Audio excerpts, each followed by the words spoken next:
ছাত্র রাজনীতি চাই, তার মানে এই না যে আমরা লেজুর ভিত্তিক ছাত্র রাজনীতি চাই। ছাত্র রাজনীতির নামে অপরাজনীতি আমরা চাই না। তো এখানে আচ্ছা, নেতৃত্ব তৈরির ছাত্র রাজনীতি হচ্ছে নেতৃত্ব তৈরির পাইপলাইন। তো এইখান থেকে হচ্ছে নিশ্চয়তা হয়, গণতন্ত্র প্রতিষ্ঠা হয় এবং একটা দেশ কিভাবে পরিচালিত হবে সেই বিষয়গুলো ছাত্র রাজনীতি থেকে নিশ্চিত হয়।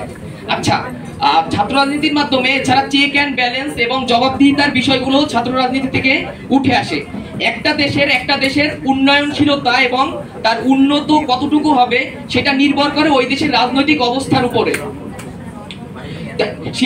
রাজনৈতিক অবস্থার এছাড়া আমার প্রতিপক্ষ দলের তৃতীয় বক্তা আরো একটা বিষয় উল্লেখ করেছেন যে ছাত্র রাজনীতি নাকি মূল শিক্ষার পরিবেশ নষ্ট করে। আচ্ছা, আমার মনে হয় যে তার এই বিষয়গুলো সম্পর্কে আরেকটু জ্ঞান আহরণ করে এখানে আসা উচিত ছিল। দৃষ্টান্ত হিসেবে আমরা বলতে পারি বিশ্বমানের অনেক বিশ্ববিদ্যালয় যেমন অক্সফোর্ড, হার্ভার্ড, এইসব বিশ্ববিদ্যালয়ে ছাত্র ইউনিয়ন বা পলিটিক্যাল ডিসকাশন ক্লাব চালায়। সমস্যা ব্যবস্থাপনায়, নিয়ম শৃঙ্খলায় একেবারে নিষিদ্ধ করা কোনো সমাধান নয়। নিয়ন্ত্রিত ও শিক্ষামুখী রাজনীতি প্রয়োজন। ছাত্র রাজনীতি হচ্ছে এমন একটা প্ল্যাটফর্ম যেখানে তারা হচ্ছে যোগ্য, তাদের হচ্ছে দাবি চাওয়া এবং হচ্ছে যোগ্য বিষয়গুলো তুলে ধরবে সকলের কাছে। আর এছাড়া ছাত্র রাজনীতি কিন্তু রাজনীতি করা আমাদের একটি গণতান্ত্রিক অধিকার। তো আপনারা যেটা আমাদের সংবিধান কর্তৃক সরাসরি স্বীকৃত দেওয়া হয়েছে, তা আপনারা কি চাচ্ছেন আমাদের গণতান্ত্রিক অধিকারকে সরাসরি ধামাচাপা দেওয়ার জন্য? এছাড়া ছাত্র রাজনীতির সমস্যা হচ্ছে আমাদের ব্যবস্থাপনায়। এটা আমাদের ছাত্র রাজনীতি, আমাদের লেজুর ভিত্তিক ছাত্র রাজনীতির সমস্যা হচ্ছে আমাদের হচ্ছে ব্যবস্থাপনায়। পুরো ছাত্র রাজনীতিকে নিষিদ্ধ না করে নিয়ন্ত্রণ আর সংস্কার করা কি আপনাদের কাছে ভালো নয়? এছাড়া আমাদের যদি মাথা ব্যথা হয় তাহলে অবশ্যই আমরা মাথাটা কেটে ফেলবো না। এইখানে মাথা ব্যথা হলে আমাদের বিভিন্ন ওষুধ খেয়ে নিজেদের ঠিক করার উপায় আছে। তার মানে এই না যে এর মাধ্যমে ছাত্র রাজনীতিকে নিষিদ্ধ করতে হবে।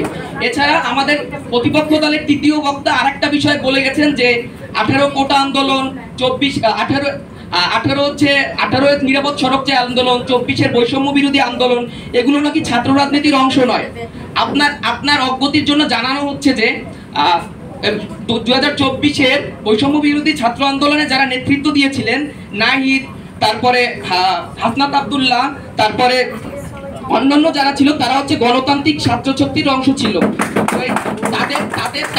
তারা আগে থেকে প্ল্যাটফর্মে যুক্ত ছিল বলেই তাদের নেতৃত্ব দানের ফলেই কিন্তু আমাদের এই ছাত্র আন্দোলনটা সফলতায় পরিপূর্ণতা লাভ করেছে।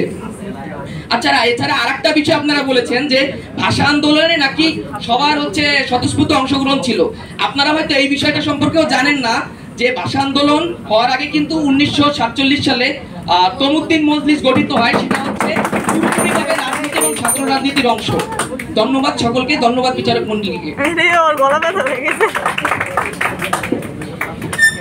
শক্তি বিতর্কের মাধ্যমে সত্য বের হয়ে আসে এবং কোনো বিষয়ে অন্তর্নিহিত জ্ঞান আহরণ হয়।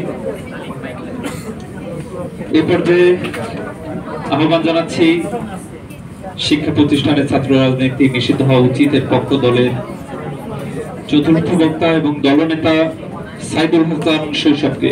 আহ্বান জানাচ্ছি ফিফটি ব্যাচের চতুর্থ বক্তা এবং পক্ষ দলের দলনেতা সাইদুল হাসান শৈশবকে তার বক্তব্য উপস্থাপনের জন্য।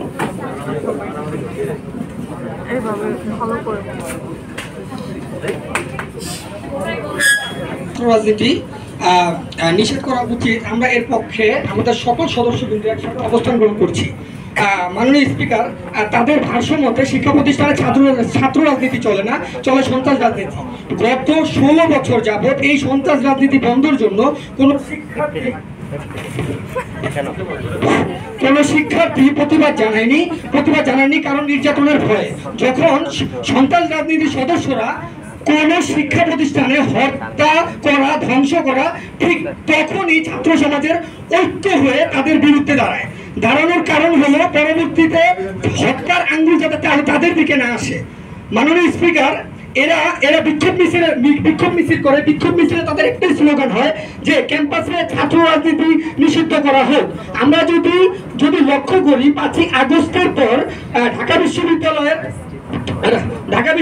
যে বিষয়বস্তুগুলো আছে সেই বিষয়বস্তুগুলো যদি খেয়াল করি, ঢাকা বিশ্ববিদ্যালয়ের 84% শিক্ষার্থীরা চায় যে ঢাকা বিশ্ববিদ্যালয়ের ছাত্র রাজনীতি বন্ধ হোক, আর বাকি 16% শিক্ষার্থী চায় যে ছাত্র রাজনীতি সংস্করণ করা হোক, ছাত্র রাজনীতি থাকুক, এই বিষয় নিয়ে তারা মত প্রকাশ করেন। তারা আসলে এই 16 জন মানুষ, 16% মানুষ কিসের অধিকার চায়, এই বিষয়টি আমার জানা দরকার মাননীয় স্পিকার।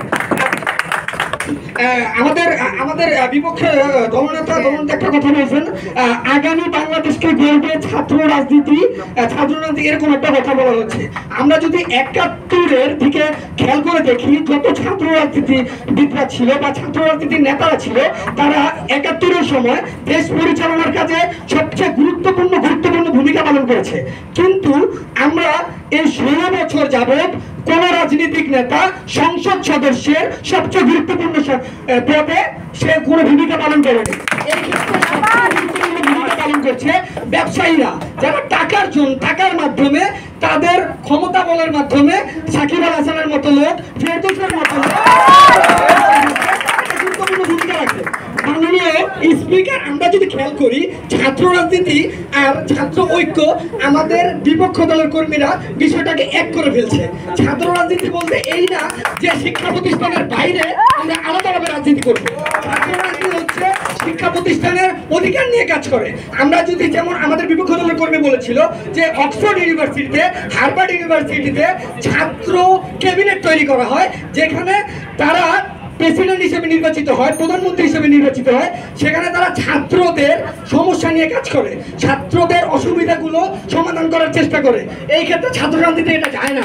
আচ্ছা, যে তাদের যে এই 24-এর যে আন্দোলনের কথা বলছে, এই আন্দোলন বাংলাদেশের সকল শিক্ষার্থীদের জন্য, শুধু ঢাকা বিশ্ববিদ্যালয় প্রযোজ্য শিক্ষার্থীদের জন্য না, জাহাঙ্গীরনগর বিশ্ববিদ্যালয় প্রযোজ্য শিক্ষার্থীদের জন্য না, এটা হচ্ছে ছাত্রদের ঐক্য। তারা ঐক্য হয়ে এই আন্দোলনে, এই সংগ্রাম করেছে কোটার বিরুদ্ধে, কোটার সবার জন্য, ক্লাস 10-এর শিক্ষার্থী পর্যন্ত কোটার জন্য আন্দোলন করে। ছাত্র রাজনীতি করার কোনো অধিকার নাই, তার জন্য এই ক্ষেত্রে ঢুকার কোনো অধিকার আছে? অধিকার নেই। সকল শিক্ষার্থী, সকল মানুষ, রিস্কাওয়ালা ধরে যত ধরনের শ্রমজীবী মানুষ আছে, সবাই এর পক্ষে লড়েছে। এই ক্ষেত্রে তো তাদের কোনো ভূমিকা রাখার কথা না। তাহলে কি আমরা বলবো যুব রাজনীতি, শিশু রাজনীতির মতো কথা? আমরা যদি খেয়াল করি যে জাহাঙ্গীরনগর ইউনিভার্সিটির মতো একটা, আমার বক্তব্য শেষ করলাম। 5 সেকেন্ড তো দিয়ে